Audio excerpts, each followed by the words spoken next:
I'm Michael Essek. I'm a t-shirt designer from Manchester in the UK, and I've been selling my designs on t-shirts using print on demand for almost 10 years.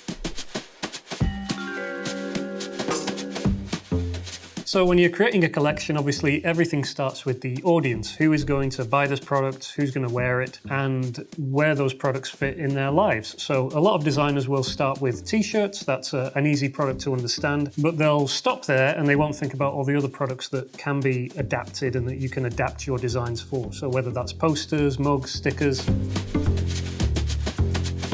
So this collection is all around cryptids, which are mythical monsters. So we've got Bigfoot, the Loch Ness Monster, and Mothman. So the idea behind this collection is to do cute versions of these characters. So really anyone who's into monsters, I'm particularly thinking about kids, like my kids, who are quite interested in monsters and mythology. So that's kind of the target audience that we've got in mind. So when it comes to designs for product collections, there really are no hard and fast rules. I would just say try and think about the thread that's going to unite your designs together, and then think about how you're adapting those designs for the products rather than just repeating the same design so that it really works as that product.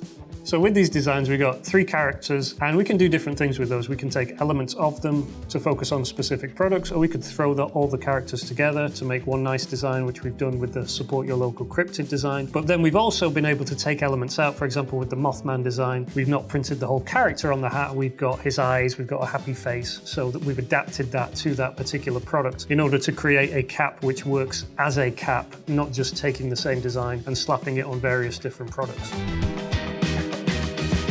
So what you want to have with any collection, with any series of designs, is for someone to be able to look at that collection and see that they're all part of one unified whole. And in this case, with my designs, we've done that in a few ways. We've used the same font throughout the whole collection. We've kept quite a limited colour palette. There's really only 2 colours used on each of the main t-shirt designs. We've kept a similar illustration style across all the designs and all the characters. So because of that, you can look at all the 3 designs next to each other and you can see a kind of similarity in the way they're put together. Hi, I'm Tom, Production Supervisor at Printful Birmingham, UK. I'm just about to have a chat with Michael regarding how his files worked in the production process. We saw that you had a halo around the small details on the design. If that was on another colour t-shirt, it could have caused a few issues, like on a white t-shirt. We do look to try and push as much of a solid base as possible, if we can, so that when you do have designs, your colours are crisp. As you saw on the black one with your Mothman design, it worked really, really well because it was just white, red, and it sat really, really nice on the colour. If we are not using our own original content, if we're kind of using other content, then we try and avoid screen grabs because of the dots per inch. But your files were original creations by you, so all the lines were crisp, it was all clear, so that made for really, really good files.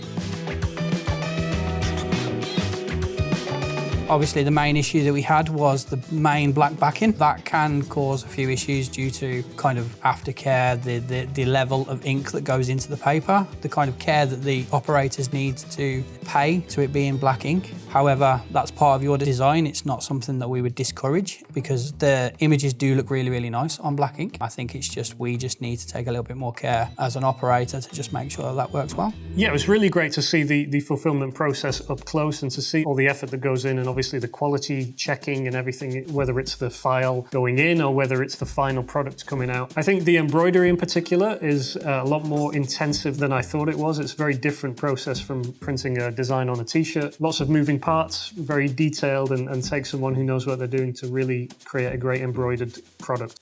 Thank you for watching. If you'd like to find out more about me, and in particular if you'd like more help coming up with original ideas and designs, then check out my website michaelessek.com.